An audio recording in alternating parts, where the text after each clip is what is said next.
അൽഹംദുലില്ലാ വസ്സലാത്തു വസ്സലാമു അലാ റസൂലില്ലാ വഅലാ ആലിഹി വഅസ്ഹാബിഹി വമൻ വാലാ വഅശ്ഹദു അൻ ലാ ഇലാഹ ഇല്ലല്ലാഹു വഹ്ദഹു ലാ ശരീക ലഹു വഅശ്ഹദു അന്ന മുഹമ്മദൻ അബ്ദുഹു വറസൂലുഹു.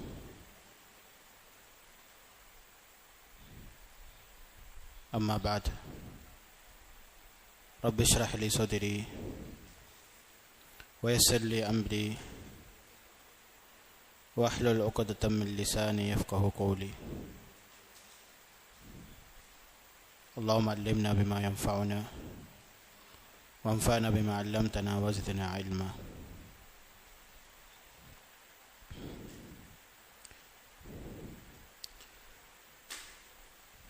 പ്രിയപ്പെട്ട വിദ്യാർത്ഥികളെ, സഹോദരന്മാരെ, അല്ലാഹു സുബ്ഹാനഹു വ തആലയുടെ മഹത്തായ തൗഫീഖ് കൊണ്ട് ഔദാര്യം കൊണ്ട് നമ്മൾ ഒരുമിച്ച് കൂടിയിട്ടുള്ളത് ദീനുൽ ഇസ്ലാമിലെ കർമ്മശാസ്ത്രം ഫിഖ് പഠിക്കാൻ വേണ്ടിയാണ്.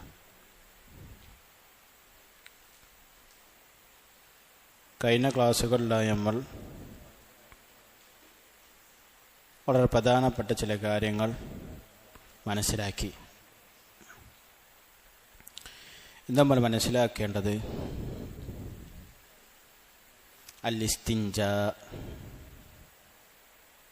ഇസ്തിഞ്ച എന്ന് പറഞ്ഞാൽ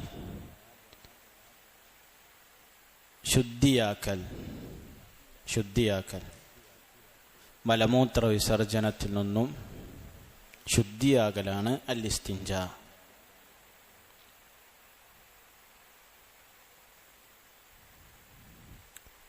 അതായത് മനുഷ്യനിൽ നിന്നും നജസ് പുറത്തു വരുന്ന ഭാഗം ആ നജസുകൾ പുറത്തു വന്നതിന് ശേഷം ആ ഭാഗം വെള്ളം കൊണ്ടോ അതല്ലെങ്കിൽ ഈർപ്പം വലിച്ചെടുക്കുന്ന പേപ്പർ, കല്ല് പോലുള്ള വസ്തുക്കൾ കൊണ്ടോ അവിടെ ശുദ്ധീകരിക്കുന്നതിനാണ് ഇസ്തിഞ്ച എന്ന് പറയുക. രണ്ട് രൂപമാണ് ഇതിനുള്ളത്. ഒന്ന് വെള്ളം കൊണ്ട് ശുദ്ധീകരിക്കൽ. രണ്ടാമത്തേത് കല്ലുകൊണ്ടോ പേപ്പറുകൾ പോലുള്ള വസ്തുക്കൾ കൊണ്ടോ, അതായത് ഈർപ്പം വലിച്ചെടുക്കുന്ന നജസിനെ വൃത്തിയാക്കാൻ സാധിക്കുന്ന രൂപത്തിലുള്ള വസ്തുക്കൾ കൊണ്ട് ശുദ്ധീകരിക്കൽ. ഇനി എന്താണ് ഇസ്തിഞ്ചാഇൻ്റെ, അതായത് ശുദ്ധീകരണത്തിൻ്റെ വിധി? ശുദ്ധീകരണം എന്ന് പറഞ്ഞാൽ ശ്രദ്ധിക്കണം, മലമൂത്ര വിസർജനത്തിന് ശേഷം ശുദ്ധീകരിക്കുന്ന വിഷയമാണ് പറയുന്നത്. അത് വാജിബാണോ അതല്ല മുസ്തഹബാണോ കറാഹത്താണ്, എന്താണ് അറിയാമോ? വാജിബാണ്. ശുദ്ധീകരിക്കൽ വാജിബാണ്. അതാണ് ദീനുൽ ഇസ്ലാമിലെ ജുംഹൂറിൻ്റെ അഭിപ്രായം. എന്താണ് അതിൻ്റെ തെളിവ്? അൻ ആയിഷ റളിയല്ലാഹു തആല അൻഹ അന്ന റസൂലുള്ളാഹി സ്വല്ലല്ലാഹു അലൈഹി വസല്ലം ഖാൽ, ആയിഷ റളിയല്ലാഹു തആല അൻഹ നിവേദനം, തീർച്ചയായിട്ടും നബി സ്വല്ലല്ലാഹു അലൈഹി വസല്ലം പറഞ്ഞു, ഇദാ ദഹബ അഹദുക്കും ഇലൽ ഗായിതി ഫൽയദ്ഹബ് മഅഹു ബിസലാസതി അഹ്ജാരിൻ യസ്തതീബു ബിഹിൻ. നബി സല്ലല്ലാഹു അലൈഹി വസല്ലം പറഞ്ഞു, നിങ്ങൾ ഇന്ന് ആരെങ്കിലും മലമൂത്ര വിസർജനത്തിന് വേണ്ടി പോയാൽ അവൻ്റെ കയ്യിൽ 3 കല്ലുകൾ കരുതട്ടെ. വെള്ളമില്ലാത്ത സന്ദർഭത്തിലാണ്, ശ്രദ്ധിക്കണം, വെള്ളമില്ലാത്ത സന്ദർഭത്തിലാണ്. എന്നിട്ട് അവയെ കൊണ്ട് അവൻ ശുദ്ധീകരിക്കട്ടെ, അത് അവൻക്ക് മതിയായതാകുന്നു. 3 കല്ലുകൾ അവൻക്ക് മതിയായതാകുന്നു. വെള്ളമില്ലെങ്കിൽ, വെള്ളമുണ്ടെങ്കിലും അത് ഉപയോഗിക്കാവുന്നതാണ്. വെള്ളമുള്ള അവസ്ഥയാണ് എങ്കിലും കല്ലുകൾ കൊണ്ടോ പേപ്പറുകൾ കൊണ്ടോ ശുദ്ധീകരിക്കൽ അനുവദനീയമാണ് എന്നുള്ളതാണ്. ഇനി മറ്റൊരു വിഷയമാണ്, ഇപ്പോൾ രോഗിയാണ്, ഒരു വ്യക്തി രോഗിയാണ്, അദ്ദേഹത്തിന് സ്വന്തമായി ശുദ്ധീകരിക്കാൻ സാധിക്കുകയില്ല.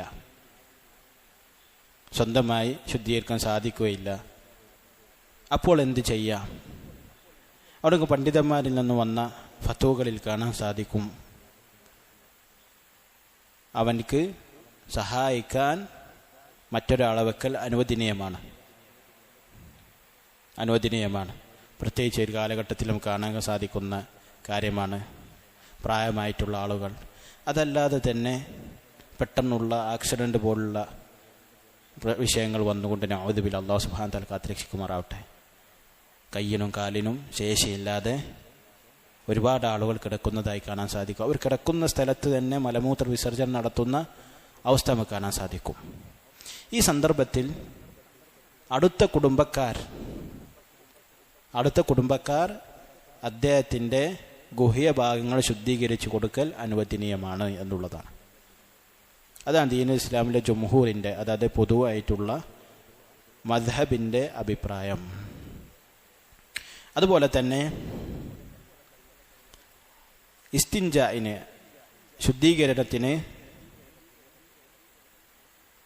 ശുദ്ധീകരിക്കാൻ നിയ്യത്ത് ആവശ്യമുണ്ടോ എന്നുള്ളതാണ്. ശുദ്ധീകരിക്കാൻ നിയ്യത്ത് ആവശ്യമുണ്ട് എന്നുള്ളതാണ്. ആവശ്യമുണ്ടോ?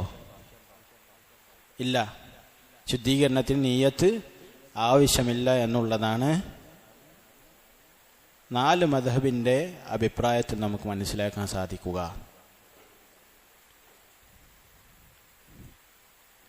അടുത്തൊരു വിഷയം,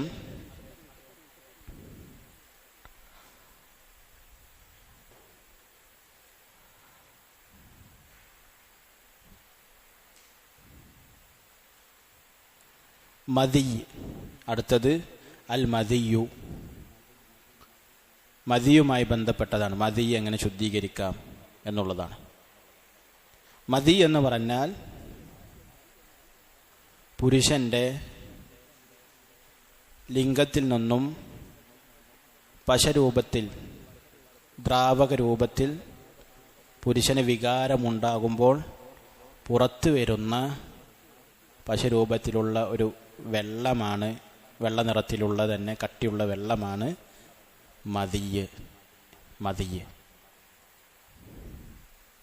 അതെങ്ങനെ ശുദ്ധീകരിക്കാം എന്നുള്ളതാണ്. അത് ശുദ്ധീകരിക്കാൻ നിർബന്ധമാണോ, അത് നജസാണോ എന്നുള്ളത് ആദ്യം മനസ്സിലാക്കണം. മദിയ് നജസാണ്. അതുകൊണ്ട് തന്നെ അതിൽ നിന്ന് ശുദ്ധീകരിക്കൽ നിർബന്ധമാണ്. എന്താണ് മദി എന്നുള്ളത്? പണ്ഡിതന്മാർ അവരുടെ ഗ്രന്ഥങ്ങളിലെ ഷർഹുകളിൽ പറയുന്നതായി കാണാൻ സാധിക്കും. മനുഷ്യൻ്റെ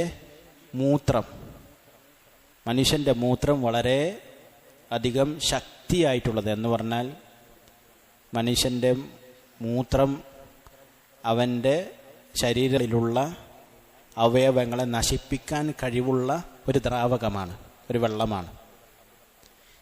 ആ മനുഷ്യൻ്റെ ലിംഗത്തിൻ്റെ ഉള്ളിലുള്ള ആ കുയലിനെ സംരക്ഷിക്കുന്ന പാളിയാണ് യഥാർത്ഥത്തിൽ മദി. അല്ലാഹു സുബ്ഹാനഹു വ തആല തയ്യാറാക്കി വെച്ചിട്ടുള്ള സംരക്ഷിക്കാനുള്ള കട്ടിയുള്ള ദ്രാവകമാണ് മദി. പൊതുവെ പുരുഷന് വികാരമുണ്ടാകുമ്പോൾ അത് പുറത്തേക്ക് വരുന്ന ഒരു സന്ദർഭം. അതാണ് പുറത്തേക്ക് പല രൂപത്തിൽ പുറത്തേക്ക് വരും. പല രൂപത്തിലെന്ന് പറഞ്ഞാൽ നമ്മൾ മനസ്സിലാക്കേണ്ടത് പശയുള്ള രൂപത്തിലായിരിക്കും. അതുപോലെ തന്നെ വൈറ്റ് നിറമായിരിക്കും, വെള്ളത്തിൻ്റെ നിറമായിരിക്കും, വൈറ്റല്ല, വെള്ളത്തിൻ്റെ. ഇങ്ങനെ വന്നാൽ അത് ശുദ്ധീകരിക്കൽ നിർബന്ധമാണ്. എന്താണ് അതിനുള്ള തെളിവ്? അലി റളിയല്ലാഹു അൻഹു ഖാൽ, അലി റളിയല്ലാഹു തആല അൻഹു അദ്ദേഹത്തിൻ്റെ നിവേദനം, അദ്ദേഹം പറയാണ്, കുന്തു റജുലൻ മദ്ദാഅൻ, ഞാൻ ഒരുപാട് മദിയുള്ള വ്യക്തിയായിരുന്നു. ചില ആളുകൾക്ക് അത് ഒരുപാടുണ്ടായിരിക്കും, എപ്പോഴും മദി പുറത്തേക്ക് വരും. ഇതൊരു ഗീബത്തല്ല, നിങ്ങളതൊരു കുറവായിട്ട് കാണരുത്. ഇതൊക്കെ മനുഷ്യന് സാധാരണയായിട്ടുണ്ടാകുന്നതാണ്. മനുഷ്യന്, പ്രത്യേകിച്ച് പുരുഷന്മാർക്ക് കൂടുതൽ ഉണ്ടാകുന്നതാണ്.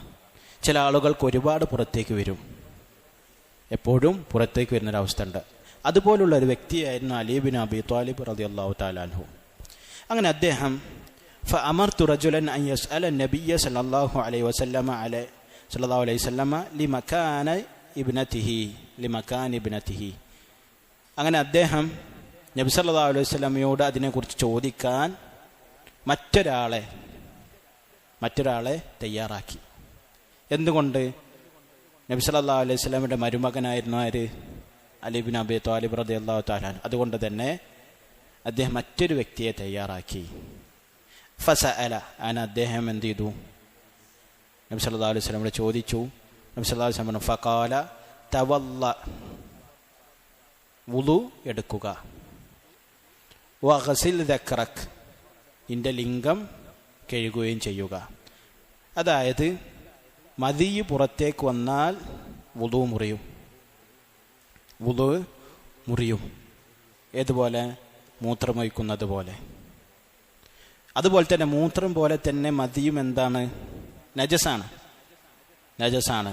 അതായ ഭാഗങ്ങൾ വൃത്തിയാക്കണം എന്നുള്ളത്, ശുദ്ധീകരിക്കണം എന്നുള്ളത് നിർബന്ധമാണ്. മനസ്സിലായോ? പക്ഷെ ഇത് ഉറപ്പ് വേണം. എല്ലാ വിഷയത്തിനും നമ്മൾ തുടക്കത്തിൽ പറഞ്ഞതുപോലെ തന്നെ ഉറപ്പ് വേണം എന്നുള്ളതാണ്. അതുപോലെ തന്നെ അതായ ഭാഗങ്ങളും ശുദ്ധീകരിക്കണം. വസ്ത്രത്തിലായിട്ടുണ്ടെങ്കിൽ മറ്റുള്ള നജസുകൾ ശുദ്ധീകരിക്കുന്നത് പോലെ തന്നെ അതും ശുദ്ധീകരിക്കണം എന്നുള്ളതാണ്. പിന്നീട് നമുക്ക് കാണാൻ സാധിക്കും, മദിയ് മറ്റുള്ള നജസുകൾ ശുദ്ധീകരിക്കുന്നത് പോലെ വെള്ളം കൊണ്ടും അതുപോലെ തന്നെ പേപ്പർ, കല്ല് പോലുള്ള വസ്തുക്കൾ കൊണ്ട് ശുദ്ധീകരിക്കാൻ സാധിക്കുമോ എന്നുള്ള ചർച്ച പണ്ഡിതന്മാർക്കിടയിൽ നമുക്ക് കാണാൻ സാധിക്കും. ഒരുപാട് പണ്ഡിതന്മാർ പറഞ്ഞു അത് പറ്റുന്നതാണ്, പറ്റും. അത് ഇമാം മാലിക് റഹ്മത്തുള്ളാഹിയുടെ മദ്ഹബിൽ, അനഫി മദ്ഹബിലും ഹംബലി മദ്ഹബിലും ഈ ഷെയ്ഖുൽ ഇസ്ലാം ഇബ്നു തൈമിയ്യ റഹ്മത്തുള്ളാഹി തിരഞ്ഞെടുത്തതായി കാണാൻ സാധിക്കും. വെള്ളത്തിന് പകരം പേപ്പർ കൊണ്ട് ശുദ്ധീകരിക്കാം. പക്ഷെ നമ്മൾ മനസ്സിലാക്കേണ്ടത്, നജസ് പൂർണ്ണമായിട്ടും ഒരാളുടെ ശരീരത്തിൽ നിന്ന് പോകണമെങ്കിൽ വെള്ളം കൊണ്ട് തന്നെ ശുദ്ധീകരിക്കണം. പേപ്പർ കൊണ്ടോ കല്ല് കൊണ്ടോ അല്ലെങ്കിൽ അതുപോലുള്ള വസ്തുക്കൾ കൊണ്ടോ ശുദ്ധീകരിച്ചാൽ അവൻ്റെ പൂർണ്ണമായിട്ട് പോവുകയില്ല. പക്ഷെ അത് അല്ലാഹു സുബ്ഹാനഹു വ തആല നമുക്ക് ഒഴിവാക്കി തന്ന മഗ്ഫൂറാണ് എന്ന് പറഞ്ഞാൽ അത് ഒഴിവാക്കി തന്നതാണ്. കഴിവിൻ്റെ പരമാവധി ശ്രമിക്കുക എന്നുള്ളതാണ്.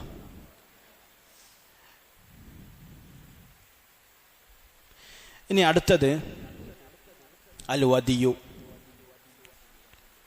ഇപ്പം നമ്മൾ പുരുഷൻ്റെ ലിംഗത്തിൽ നിന്നും പുറത്തു വരുന്ന രണ്ട് ദ്രാവങ്ങളാണ് പഠിച്ചത്. ഒന്ന് മൂത്രം നജസാണ്. മൂത്രം പുറത്തേക്ക് വന്നാൽ വുളു മുറിയും. വുളുഎടുക്കൽ അടുത്ത നിസ്കാരത്തിന് അല്ലെങ്കിൽ വുളുഎടുക്കേണ്ട സന്ദർഭങ്ങളിൽ വുളുഎടുക്കൽ നിർബന്ധമാകും. അതുപോലെ തന്നെ മദിയ്, മൂത്രം പോലെ തന്നെ മദിയും നജസാണ്. അതായ ഭാഗങ്ങൾ ശുദ്ധീകരിക്കണം, കഴുകണം, വുളു എടുക്കണം. ഇനി മൂന്നാമത്തേത് അൽ വദിയു. അതും പുരുഷൻ്റെ ലിംഗത്തിൽ നിന്നും പുറത്തേക്ക് വരുന്ന മറ്റൊരു ദ്രാവകമാണ്.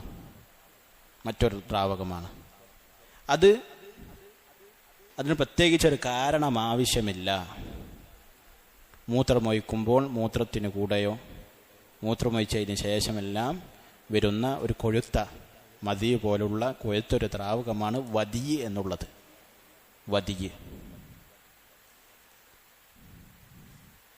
അത് വന്നാലും അതുപോലെ തന്നെ ശുദ്ധീകരിക്കൽ നിർബന്ധമാണ്. വദിയ് വന്നാലും ശുദ്ധീകരിക്കൽ നിർബന്ധമാണ്. മനസ്സിലായോ? നിർബന്ധമാണ്. മദി പോലെ തന്നെ വദീനെയും നമ്മൾ കാണണം എന്നുള്ളതാണ്. ഇനി അടുത്തത്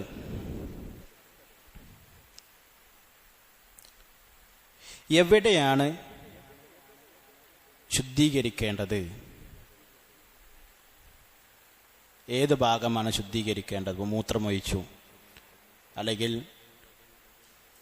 മലമൂത്ര വിസർജനം നടത്തിയാൽ ഏതെല്ലാം ഭാഗങ്ങൾ ശുദ്ധീകരിക്കണം എന്നുള്ളത്. അതായത് നജസ് പുറത്തേക്ക് വരുന്ന ഭാഗം ശുദ്ധീകരിക്കണം, നിർബന്ധമാണ്.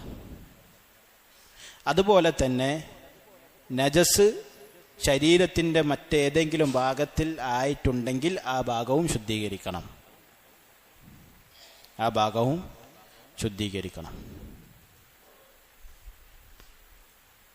അതുപോലെ തന്നെ മൂത്രമാണെങ്കിലോ, മൂത്രം പുറത്തേക്ക് വരുന്ന ഭാഗം, ആ ഭാഗം ശുദ്ധീകരിക്കലാണ് നിർബന്ധമായിട്ടുള്ളത്, വാജിബാതാണ്. പുരുഷൻ്റെ ലിംഗം, ആ മൂത്രം മറ്റുള്ള ഭാഗത്തായിട്ടുണ്ടെങ്കിൽ അവിടെയും ശുദ്ധീകരിക്കൽ നിർബന്ധമാകും എന്നുള്ളതാണ്.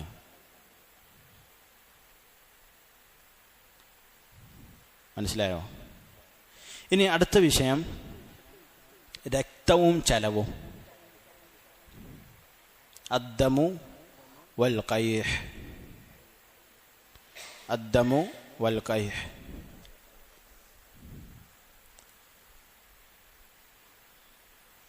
സ്ത്രീയുടെ ഗുഹ്യ സ്ഥാനത്തിൽ നിന്നും വരുന്ന രക്തം, അതിൽ നിന്നും ശുദ്ധീകരിക്കൽ നിർബന്ധമാണ്. അല്ലെങ്കിൽ മനുഷ്യൻ്റെ പിൻതാരത്തിലൂടെ വരുന്ന രക്തം, മൂലക്കുരു മൂലമുണ്ടാകുന്നത്, അതുപോലെ തന്നെ മറ്റു ചില അസുഖങ്ങൾ കൊണ്ടുണ്ടാകുന്നത്, അത് ശുദ്ധീകരിക്കൽ നിർബന്ധമാണ്. അത് നജസാണ്. ഈ വിഷയത്തിൽ നമുക്ക് മാലിക്കി മദ്ഹബ്, ഷാഫിഈ, ഹംബലി മദ്ഹബ് ഇവരെല്ലാം ഈ അഭിപ്രായം സ്വീകരിച്ചതായി കാണാൻ സാധിക്കും. അത് എങ്ങനെയാണ് ശുദ്ധീകരിക്കേണ്ടത്? വെള്ളം കൊണ്ട് ശുദ്ധീകരിക്കണം. അതാണ് അഫ്ളൽ. അതുപോലെ തന്നെ മറ്റൊരു വിഷയമാണ് കീഴ്വായുവിന് ശുദ്ധീകരിക്കേണ്ട ആവശ്യമുണ്ടോ എന്നുള്ളത്.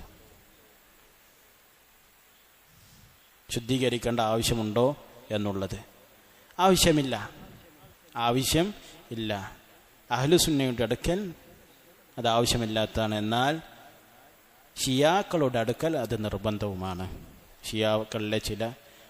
ഷിയാക്കൾ പേച്ചുപോയ കക്ഷികളാണ്. അവരിലെ ചില ആളുകൾ അവരുടെ മദ്ഹബുകളിൽ ഇത് നിർബന്ധമാണ്.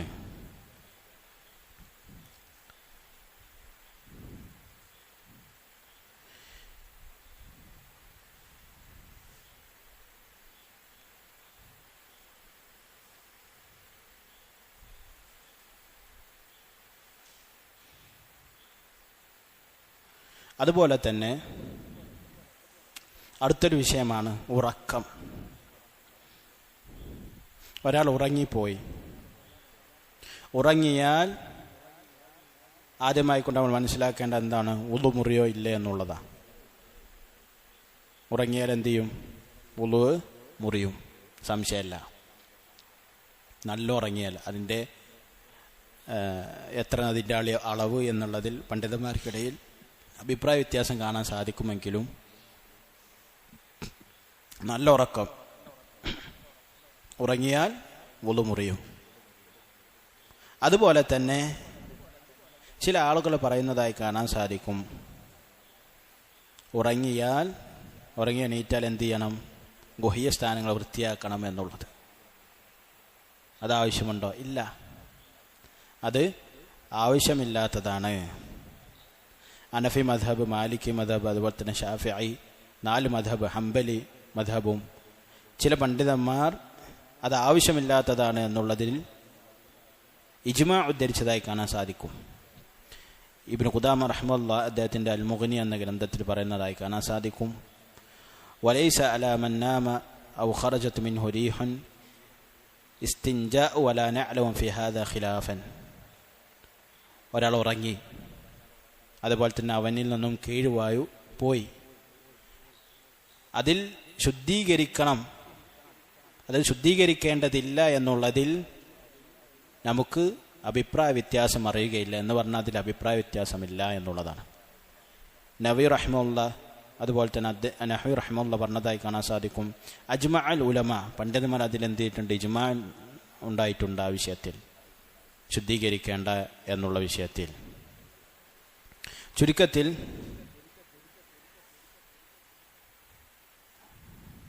ചുരുക്കത്തിൽ നമ്മൾ മനസ്സിലാക്കേണ്ടത്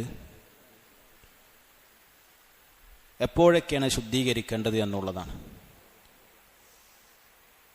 എപ്പോഴൊക്കെയാണ് നമ്മൾ പറഞ്ഞു, മലമൂത്ര വിസർജന സമയം, അതുപോലെ തന്നെ മദിയ്, വദിയ്, അതുപോലെ തന്നെ പുരുഷൻ്റെ ലിംഗത്തിൽ നിന്നും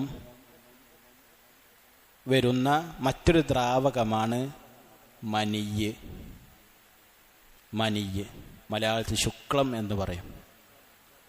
പുരുഷന് പ്രായപൂർത്തിയായാൽ അത് പല രൂപത്തിൽ പുറത്തു വരും. സ്വപ്നസ്ഖലനം മൂലം പുറത്തു വരാം. അതല്ലാതെ അവൻ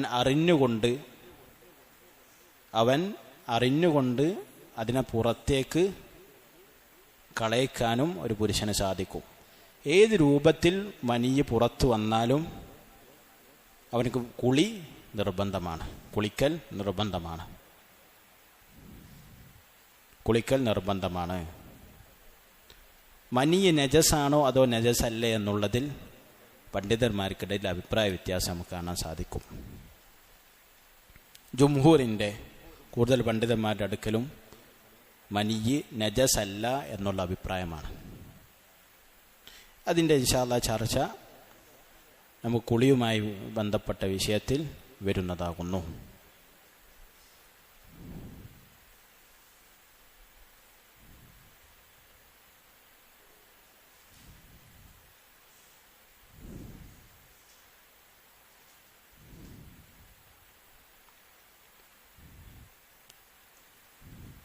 ഇനി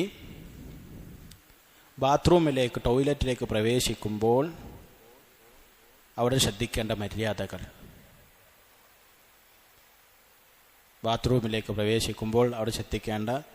മര്യാദകൾ.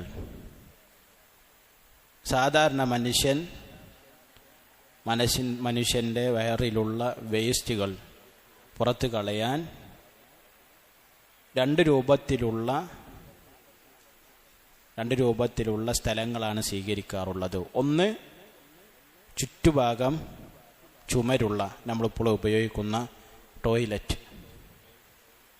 രണ്ടാമത്തേത് ഒഴിഞ്ഞ ആരുമില്ലാത്ത സ്ഥലങ്ങൾ.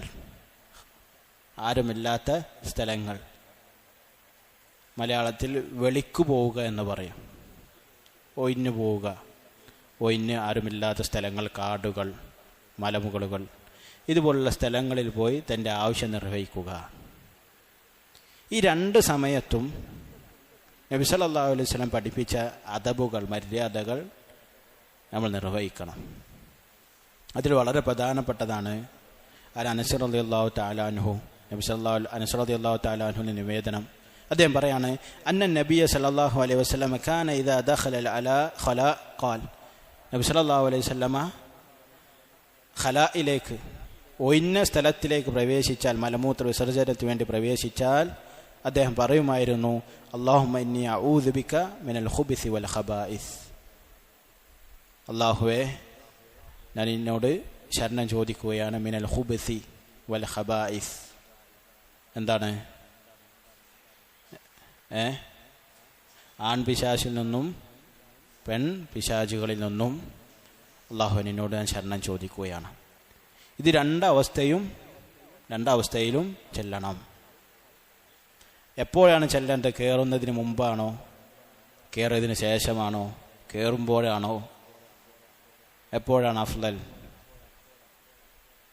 കയറുന്നതിന് മുമ്പാണ്. ബാത്റൂമിലേക്ക്, ടോയ്ലറ്റിലേക്ക് പ്രവേശിക്കുന്നതിന് മുമ്പാണ് ചെല്ലേണ്ടത്. അതുപോലെ തന്നെ ഇനി ഒഴിഞ്ഞു കിടക്കുന്ന പറമ്പ് പോലുള്ള സ്ഥലങ്ങളാണെങ്കിലോ, നമ്മൾ അതായത് അതിന് പോകുന്ന വ്യക്തി എവിടെയാണോ അദ്ദേഹത്തിൻ്റെ ആവശ്യം നിർവഹിക്കാൻ ഉദ്ദേശിക്കുന്നതിന് അതിന് തൊട്ട് മുമ്പ് അദ്ദേഹത്തിന് ചെല്ലാം, അതിന് തൊട്ട് മുമ്പ് ചെല്ലാം, അല്ലെങ്കിൽ ആ സ്ഥലത്ത് വന്ന് ചൊല്ലി അതിനു വേണ്ടി ഇരിക്കാം എന്നുള്ളതാണ്. അതുപോലെ തന്നെ അവിടെ നിന്ന് പുറത്തേക്ക് ഇറങ്ങുമ്പോൾ എന്ത് ചെല്ലണം എന്നുള്ളതാണ്. ഗുഫ്രാനക്, ആയിഷ റളിയല്ലാഹു തആല അൻഹയിൽ നിവേദന കാലത്ത് അവിടുന്ന് പറഞ്ഞു, കാന റസൂലുള്ളാഹി സ്വല്ലല്ലാഹു അലൈഹി വസല്ലം, നബി സല്ലല്ലാഹു അലൈഹി വസല്ലം ആയിരുന്നു, ഇദാ ഖറജ മിനൽ ഖലാ, ബാത്റൂമിൽ നിന്നും ടോയ്ലറ്റിൽ നിന്നും പുറത്തു വന്നാൽ ഖാല, അദ്ദേഹം പറയുമായിരുന്നു ഗുഫ്രാനക്, ഗുഫ്രാനക് എന്ന് അദ്ദേഹം പറയുമായിരുന്നു.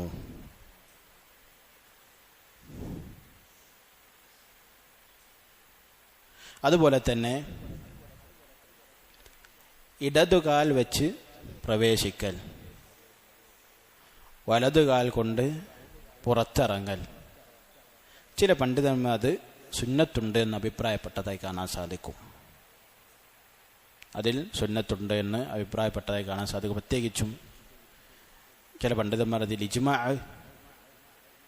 ഉദ്ധരിച്ചതായി കാണാൻ സാധിക്കും. ഇമാം നവവി റഹിമഹുല്ലാ അദ്ദേഹം ഈ ഒരു വിഷയത്തിൽ ഇത്തിഫാഖുണ്ട് എന്ന് പറഞ്ഞതായി കാണാൻ സാധിക്കും. അതായത് ടോയ്ലറ്റിലേക്ക് പ്രവേശിക്കുമ്പോൾ ഏത് കാലാണ് ആദ്യം വെക്കേണ്ടത് എന്നുള്ളതാണ് ചർച്ച. ഏതാണ് വെക്കേണ്ടത്? ഇടത് കാൽ വെക്കണം. ഖുർആനിലോ ഹദീസിലോ കൃത്യമായി കൊണ്ട് ഇതിനൊരു തെളിവ് കാണാൻ സാധ്യമല്ല. മറിച്ച് പണ്ഡിതന്മാർ ഈ ഒരു വിഷയം ഖിയാസ് ചെയ്തതാണെന്ന് അഭിപ്രായപ്പെട്ടിട്ടുണ്ട്. ഖിയാസ് എന്ന് പറഞ്ഞാൽ പള്ളിയിൽ നിന്നും പുറത്തിറങ്ങുമ്പോൾ ഏത് കാലാണ് വെക്കേണ്ടത്? ആദ്യം ഇടത് കാല്. അതായത് അഫ്ദലായ ചില സ്ഥലത്ത് നിന്നും മഫ്ദൂലായ, അത് അഫ്ദൽ ഫضൽ കുറഞ്ഞ സ്ഥലത്തേക്ക് പുറത്തിറങ്ങുമ്പോൾ ഇടതിനെ മുന്തിപ്പിക്കണം എന്നുള്ള ഒരു പൊതു തത്വം, ഖായിദ അൽ ഫിഖ്ഹിയ, അത് ഉപയോഗിച്ചിട്ടാണ് പണ്ഡിതന്മാർ ഈ ഒരു വിഷയം കൈകാര്യം ചെയ്തത് നമുക്ക് കാണാൻ സാധിക്കുക. ഈ ഒരു വിഷയം കൈകാര്യം ചെയ്തിട്ടുള്ളത്. അതുപോലെ തന്നെ അവിടെ നിന്ന് പുറത്തിറങ്ങുമ്പോഴോ വലത് കാൽ വെച്ച് പുറത്തേക്ക് ഇറങ്ങണം. വലത് കാലാണ് ആദ്യം വെക്കേണ്ടത്. അതിൽ പിന്നെ ഒരുപാട് തെളിവുകൾ നമുക്ക് കാണാൻ സാധിക്കും. നബി സല്ലല്ലാഹു അലൈഹി വസല്ലം നിന്ന് വന്ന ഹദീസ് കാണാം. ആയിഷ റളിയല്ലാഹു തആല പറഞ്ഞു, കാന നബി സല്ലല്ലാഹു അലൈഹി വസല്ലം യുഅജിബുഹു തയമ്മുനു ഫീ തറജ്ജുലിഹി വതതഹുരിഹി വഫീ ശഅനിഹി കുല്ലിഹി. നബി സല്ലല്ലാഹു അലൈഹി വസല്ലമ വലതിനെ മുന്തിക്കാറുണ്ടായിരുന്നു എല്ലാ വിഷയത്തിലും. ഏതിലൊക്കെ? മുടി വാരുമ്പോൾ, വതനഉൽ, വതതഹുരിഹി ശുദ്ധീകരിക്കുമ്പോൾ, വഫീ ശഅനിഹി കുല്ലിഹി അദ്ദേഹത്തിൻ്റെ എല്ലാ വിഷയത്തിലും വലതിനെ മുന്തിക്കാറുണ്ടായിരുന്നെന്ന് ആയിഷ റളിയല്ലാഹു തആല അൻഹ റിവായത്ത് ചെയ്ത ഹദീസിൽ നമുക്ക് കാണാൻ സാധിക്കും. അതിൻ്റെ അടിസ്ഥാനത്തിൽ ഇടതിനെ മുന്തിക്കാൻ കൽപ്പിച്ച സന്ദർഭങ്ങളിലൊഴികെയുള്ള എല്ലാ സന്ദർഭങ്ങളിലും ഏതിനെ മുന്തിക്കേണ്ടത്? വലതിനെ. നമ്മൾ പഠിച്ചു ഇടതിനെ മുന്തിക്കേണ്ട ഒരു സന്ദർഭം മസ്ജിദിൽ നിന്നും പുറത്തിറങ്ങുമ്പോൾ ചില പണ്ഡിതന്മാർ, അതായത് ഉമ്മത്തിലെ ജുംഹൂർ, കൂടുതൽ പണ്ഡിതന്മാരും ഫഖഹാക്കളും പറഞ്ഞതുപോലെ തന്നെ ടോയ്ലറ്റിൽ പ്രവേശിക്കുമ്പോൾ ഇടത് കാലിൽ വെക്കുന്ന വിഷയം. അതിൽ ഖിലാഫുണ്ട്, അഭിപ്രായ വ്യത്യാസമുണ്ട്. കൃത്യമായിട്ടൊരു ഹദീസ് ആ വിഷയത്തിൽ വന്നിട്ടില്ല എന്നുള്ളതാണ്. എങ്കിൽ പോലും കൂടുതൽ പണ്ഡിതന്മാരും ഉണർത്തിയതുപോലെ നമുക്ക് അപ്രകാരം ചെയ്യാവുന്നതാണ്. ചെയ്യാത്തൊരു വ്യക്തിയെ കുറ്റപ്പെടുത്തേണ്ടതുമില്ല എന്നുള്ളതാണ്. ആവശ്യമില്ല. അല്ലാഹു തആല അലം. ഇൻഷാ അല്ലാഹ് നമുക്ക് ബാക്കി ഭാഗം അടുത്ത ക്ലാസ്സിൽ വിശദീകരിക്കാം. അല്ലാഹു സുബ്ഹാനഹു വ തആല നാഫിയായ ഇൽമ് നമുക്ക് നൽകി അനുഗ്രഹിക്കുമാറാവട്ടെ. പഠിക്കുന്നതിലുപരി ജീവിതത്തിൽ പകർത്താനുള്ള തൗഫീഖ് നൽകി അനുഗ്രഹിക്കുമാറാകട്ടെ. اللهم إنا نسألك علما نافعا ورزقا طيبا وعملا متقبلا. سبحانك اللهم وبحمدك أشهد أن لا إله إلا أنت أستغفرك وأتوب إليك.